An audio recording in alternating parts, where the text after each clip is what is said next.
Forcément avec des visages relativement fermés pour ces retrouvailles, avec une équipe du Stade Français qui a fait le choix d'aligner 5 internationaux. Il s'agissait de Flancard, Burban, Plisson, Camara et Bonneval, titularisés dans ce match où on exhibait fièrement ses boucliers, ceux de champion de France de Pro D2 et celui de vainqueur du top 14 pour le Stade Français. Mais ce n'est pas vers le haut mais bien vers le bas qu'on regarde pour cette rencontre entre les Parisiens 11e et les Palois 12e. Malgré l'enjeu, les conditions climatiques très difficiles, les Parisiens qui décident d'écarter les ballons dans ce début de partie, avec ici Thomas qui va pouvoir relever pour Plisson, la sautée vers Bonneval, un petit décalage pour Camara, l'ailier international qui résiste, qui arrive à rester sur les appuis et qui rentre dans les 22 mètres. Malheureusement un avant qui vient stopper cette action. Il y avait un avantage en cours. On revient donc à une pénalité pour Jules Plisson, l'ouvreur qui inscrit 3 premiers points, qui passe dans la foulée une deuxième pénalité, 6 longueurs d'avance pour les Parisiens. Mais contrairement à la semaine précédente face à Pau, il y aura une face à Bordeaux-Bègles. Les Palois vont réagir immédiatement et vont remettre la main sur le ballon pour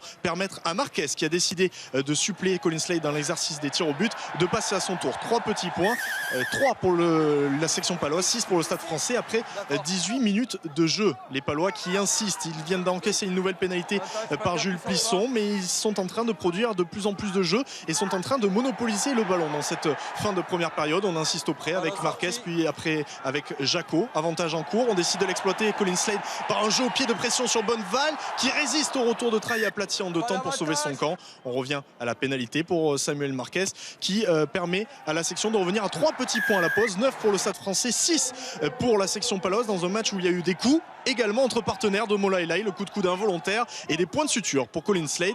Mais vous allez voir après la pause, Colin Slade il va être parfaitement remis pour écarter ici sur Vatoubois, refoulé par le plaquage de Weisser et de Bosman. Pas de pression mise par les Palois, du coup on va utiliser le jeu au pied. On profite forcément des conditions climatiques. On a retenu les leçons de la semaine passée face à Bordeaux-Bègles et Bonneval qui se trouve à la réception, le jeu au pied de Paddy Butler qui pousse et regardez le ballon freiné par l'air, mais Butler qui va plonger pour pourquoi pas aplatir le premier essai de la rencontre. On revoit la pression de Conrad Smith à la retombée du ballon. Bonneval qui laisse échapper et ça profite à Butler qui poursuit au pied. Et l'importance aussi des conditions climatiques, ce ballon complètement freiné par la pelouse gorgée d'eau et Butler qui se jette et on va le voir sur ce ralenti. Il aplatit bel et bien juste avant la ligne, quelques centimètres avant la ligne. L'essai va être validé et accordé pour la première fois de la rencontre. La section paloise reprend les commandes.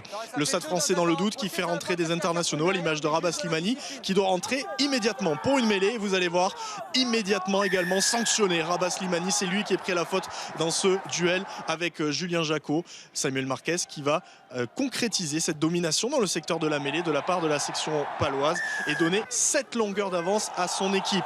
Les Palois qui encaissent une nouvelle pénalité dans la foulée mais qui mettent encore et toujours la pression sur les Parisiens. Daguin qui se fait contrer par Marquez son vis-à-vis qui en plus fait l'effort d'aller gratter le ballon et obtenir une nouvelle pénalité. Colin Slade y va à son tour de son coup de pied qui va passer entre les poteaux. De nouveau 7 longueurs d'avance pour la section paloise. Il faut un essai transformé pour que les Parisiens puissent arracher le match nul. Du coup on se rue à l'assaut de la ligne de but paloise avec ici Jonathan Danti qui vient en percussion et les séquences qui se multiplient du côté des Parisiens. On essaye de défier en puissance et là l'avant de Sylvain Nicolas qui résume toute l'impuissance parisienne dans cette rencontre. Trop de maladresse. On a eu les opportunités mais on n'y arrive pas pour l'instant pour le Stade Français de Gonzalo Quesada. Pourtant il y a des beaux gestes comme ici Rabah Slimani qui passe les bras pour Zvania qui s'arrache malgré son gabarit, le pilier qui a une belle course et qui vient défier le dernier défenseur Traille qui plaque bien.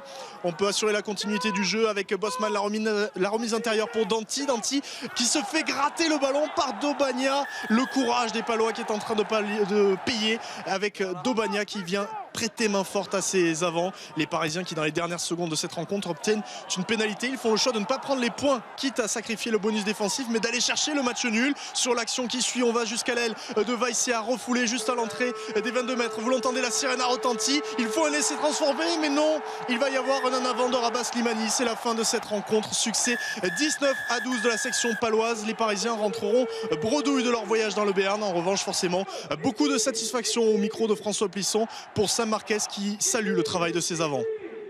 On savait que les gros allaient avoir une importance énorme sur ce genre de match. Donc ce soir ils l'ont montré et on peut les remercier. Mais c'est une victoire à 23 voire à 40. Ça fait du bien et elle est importante. Je crois que ce soir on a su jouer avec des conditions climatiques compliquées. la victoire est belle. Les Parisiens qui étaient complètement abattus au sortir de cette rencontre, à l'image de Geoffrey Doumarou, le regard dans le vide, un petit peu hagard, la tête basse également pour Jules Plisson. Ils ont été dominés dans le combat, dans l'engagement, déficients en touche, déficients en mêlée. Trop de carences aujourd'hui pour les Parisiens qui, au-delà de se faire refouler dans la course au barrage, sont surtout en train de regarder vers le bas. Il y a pas mal de peur du côté du Stade Français, c'est en tout cas ce que nous confirme Jules Plisson. Bien sûr qu'il y a de la crainte, on a un calendrier, je ne sais pas si vous l'avez vu, on reçoit le Racing qui a un effectif monstrueux.